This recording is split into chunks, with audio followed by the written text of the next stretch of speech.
Ayyaana yaadannoo warra abbaa Oromoo jechuun ayyaana dhaloota ofii warra darban yaadachuun gaggeeffamu jechuudha. Ayyaana Oromoota darban warra biyya, aadaa, afaan fi qabeenyaa kana hunda nutti dhiisanii nullee dhalanii lafa tana irratti nu dhiifatanii darban sana yaadachuun ayyaana Oromoota jiruun yookaan waaqeffattoota jiraniin gaggeeffamu jechuudha. Kanaas barsiisaan amantichaa ayyaana yaadannoo warra abbaa Oromoo marsaa 24ffaa irratti argamuun barnootaan ayyaanichaa kennan obbo Roobaa Waaqayyoo akkanaan barsiisan. Yaadannoon kun yoo eenyu yaadannaa baay'eessinu nama yaadatu qabna. Warra dabran Oromoota dabran akkuma akaakota keenya warra lafa kanutti dhiisee afaan nutti dhiisee qabeenya meeqanumatti dhiisan yaadannaa jechuudha. Ayyaanni yaadannoo warra abbaa Oromoo kun ayyaana gaafa Oromoonni hin cabinii fi of ta'anii heera gadaa Oromootiin bulaa turan sana ayyaana Oromoonni ayyaaneffatanii irraa milkaa turan keessaa isa tokkodha. Ayyaanni kun cabinsa Afrikaanotaa yookaan Oromootiin booda addaan citullee waggoottan 24 darbe kana deebi'ee ijaaramuu eegaluu waaqeffattootaan wal qabatee galma amantii waaqeffannaa gamtiitti kan eegaledha. Kanaas barsiisaan amantichaa obbo Roobaan saganticha irratti ibsa bal'aa laataniiru. Ayyaanni kun ayyaanni yaadannoo warra abbaa Oromoo kun kadhama eegalameen dur gaafa uummanni Oromoodhaa sabaa'ee akka sabaatti jiruu irraa ka'ee kan jiru haala nuti garuu kan qabaanne addaan cite. Ayyaanni yaadannoo warra abbaa Oromoo fulbaana 28 fi 29 bara baraan dhaabbata hordoftoota amantii waaqeffannaa giddugala bahaa wiirtuu Harargee lixaa konyaa Daaroo Billiqaa galma gamtiitti kan kabajamu yoo ta'u inni bara 2021 kun marsaa 24ffaaf kabajame. Ayyaanni kun waaqeffattoota galmoota golee Oromiyaa mararraa walitti dhufaniin kan kabajamaa ture yoo ta'u bara kanas gufuulee garaagaraa darbuun ayyaanichi bifa ho'aan kabajamuu danda'eera. Haa ta'u malee waaqeffattoonni hedduun konkolaattotaan yaa'aa turan magaalaa Ciroo irratti qaama nageenyaa mootummaan ugguramuun duubatti deebifamuu kaanis iddoo garaagaraatti hidhamuu fuula feesbuukii dhaabbatichaan yerootti beeksisuun keenyas kan yaadatamudha. Kanas obbo Dagalee Abdiisaa barsiisaa fi gaggeessan kutaaf danda'u dhaabbatichaa bifa kanaan miira itti dhaga'ame ibsuun eebban sagantichaa jalqabsiiseera. Nagaa ooltanii dhawoota koo. Fayyaan amteeysanii baga nagayaan gufuu gufaata malee dhuftanii isiniinda. Baga kaabaa kibbaa bahaa dhiyaa. Walii galaan hadhufeetu hahafeerra hadhufeetu hedduudhaa jaati. Hadhufe sila harwaafi hedduu miire ammoo kanuu dhufe kanaatu irra hedduudhaa jaati. Waan ka hafe hadhufe fudhate hafetti ni dhufa.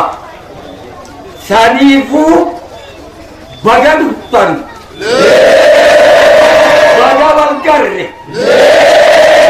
Amma isiniin eebbisa. Akkuma isinitti galin. Adiin isinii garan galin. Adiin dhukkoo isin moggaa haa qabu.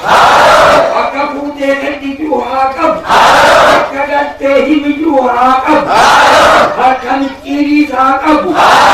Afaan jijjiiriis haa qabu. Duuba beelee hamaa haa qabu. Gaadaa boqolee hamaas haa qabu. Laala ija hamaa haa qabu. Abbisaa qalbii hamallee haa qabu. Abdee dhuggati dhiisin. Abdee dhuggati dhiisin. Alagaa fi sagantaan alagaa daangaa teenyaa ala. Alagaa fi sagantaan alagaa daangaa teenyaa ala.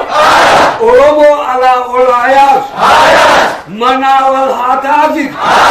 Hadhataan nu hii taasisaa waaq. Waayyuun galma amantii waaqeffannaa gamtiis warra dhufee galma galee saganticha irratti hirmaate gammachuun simateera.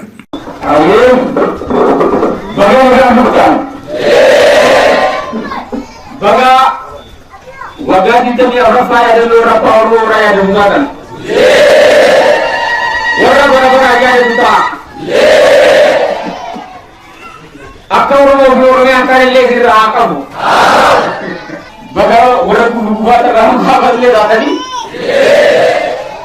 yo gurele miyo wakana geyo yo duga kamari wakana kamari yo gurele miyo wakana geyo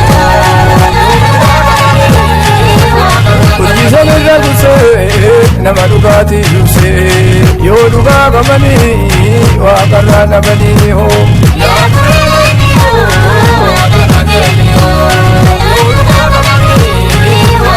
Nagati golle moru gobana halle yo duga gobani wa karada bani Daawwattoonni fi hordoftoonni yuutuubii chaanaalii dhaabbata hordoftoota amantii waaqeffannaa ayyaana yaadannoo warra abbaa Oromoo marsaa 24ffaa kana irraayis qabxii 2 ayyaana yaadannoo warra abbaa Oromoo jechuun ayyaana dhaloota keenya darbanii kan Booranaa fi Baarentoo kan akaakota keenyaa idda irraa dhufne kan gurraachota akka ta'ee fi ayyaanni kunis ayyaana Oromoon gaafa gadaa isaan bulu sana kabajataa fi irraa milkaa ayyaana turee fi cabinsa alagaan adda kan citee fi waloon kabajuun ayyaana dagatame akka ta'e isin hubachiisuu yaalleerra. Dhaloonni keenya darban aadaa, afaan, duudhaa, heera gadaa Oromoo fi Oromiyaa qabeenyaarra nuti ittiin jiraannu horatanii mukaa citaattuu hoolaa re'ee fi torban dinagdee hundatti maqaa baasanii nu dhaalchisanii darban yaadachuun akka nurraa eegamus hubattanii jirtu jennee abdanna. Kutaa itti aanu keessatti immoo ayyaana yaadannoo warra abbaa Oromoo kabajuun maaliif barbaachise? Faayidaa maaliirraa arganna? Maaliin kabajamaa fi qabxiilee kana fakkaatan hanga qabannee isin dhiyaannutti nagaan nuuf turaa jechaa sagantaa keenya har'aa asumatti goolabnaa biyyi roobaan nagaa gadaan quufa gabbina nuuf haa ta'uu horaa bulaa. yawa naga jirta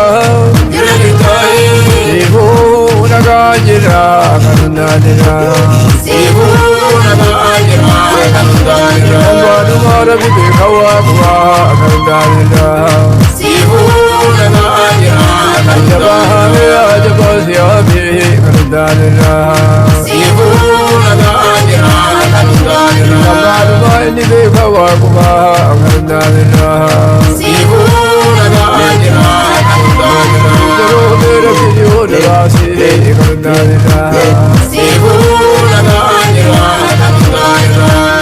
Jaru fara bibati kondara kondara Sibuna kanjira kondara kondara nusi kondara Yawa naganjira Irajira